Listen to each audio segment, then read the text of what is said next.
ગોહિલવાડનું જે ગામ છે બગડાણા, જેનું નામ છે, અને બાપા બજરંગદાસનું ધામ છે ભાઈ. હું બગડાણા આવી ગયો છું અને બાપાના દર્શન કરાવી રહ્યો છું તમને, જો ધજાદનના.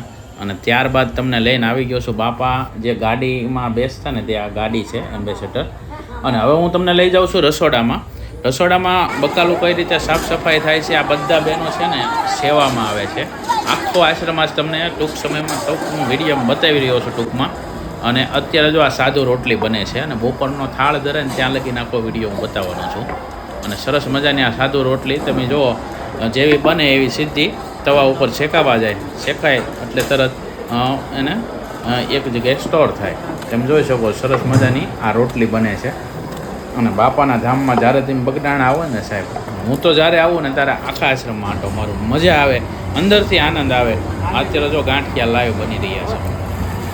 આ બધી વસ્તુ ભઠ્ઠા ઉપર બને છે. અને હું જ્યારે આવું ને ત્યારે બાપાનો પ્રસાદ લેવાનું ભૂલતો નથી.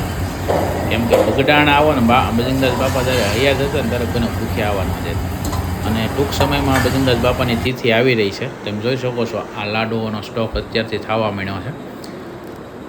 ભવ્ય રસોડું જો સૌરાષ્ટ્રનું મોટામાં મોટું કહી શકાય. ભાવનગરનું તો ખરું, પણ બગડાણા છે ને હું એમ કહું સૌરાષ્ટ્રનું મોટામાં મોટું રસોડું છે. આવું છે કે બેસાડીને તમને જમાડતું હોય ને તો અમૃતસર પછીનું આ રસોડું છે કે જ્યાં તમને નીચે બેસીને તમને જમવા આપે. અને અત્યારે જો શાક બને છે ને, આ વાલ ખોલે ને ત્યારે અંદર શાક આવે ને માથે શાક હલાવતા હોય છે.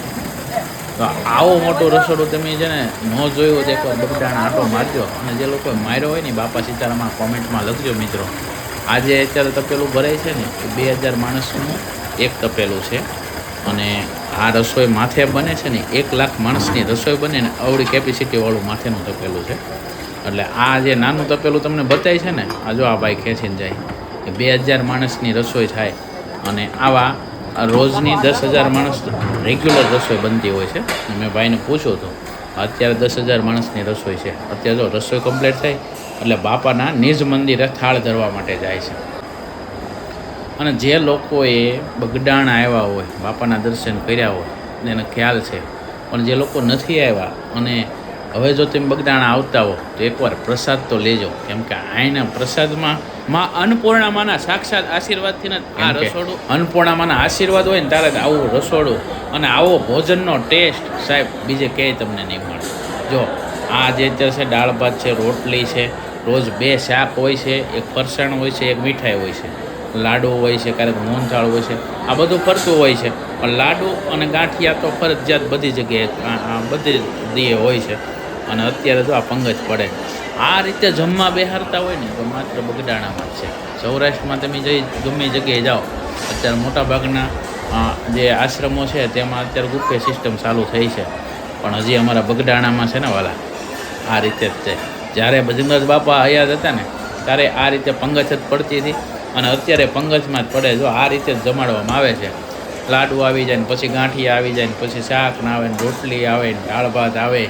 અને સાહેબ બોલો બાપા સીતારામનો નાદ જાગે ને, હરે હરનો નાદ લાગે ને પછી આ ભોજનની શરૂઆત થાય છે. અને જે લોકોએ આ અમૃત સમાન ભોજન હું તો કહીશ, કેમ કે મને અતિ પ્રિય બાપાનો આ પ્રસાદ છે. અને તમે મિત્રો ગમે તે જગ્યાએ પ્રસાદ લેતા હો પણ એની અંદર પડ્યું ન મેળતા. અને ખાસ વાત તો એ છે તમે જમી લો ને પછી સાઈડમાં ડીશ હાથે ધોઈને વ્યવસ્થિત સાફ કરીને મેકવાની છે. અને સરસ મજાનું આયોજન બગડાણા ટ્રસ્ટ કરે છે. અને મને તો વાત એ ગમી કે જે સેવકો છે ને આજુબાજુ ગામથી ને ખેડ અમદાવાદ, ભરૂચ, અંકલેશ્વર આ બધેથી ગામડાઓમાંથી સેવકો આવે છે.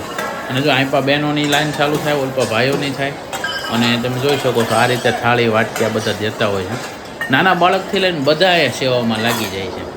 અને વાલા તમે જો બગડાણા ગયા હો ને તો બાપા સીતારામ જરૂર લખજો. તમને આ વિડીયો જો સારો લાગ્યો વધુ વધુ શેર કરજો. બોલો બાપા સીતારામ.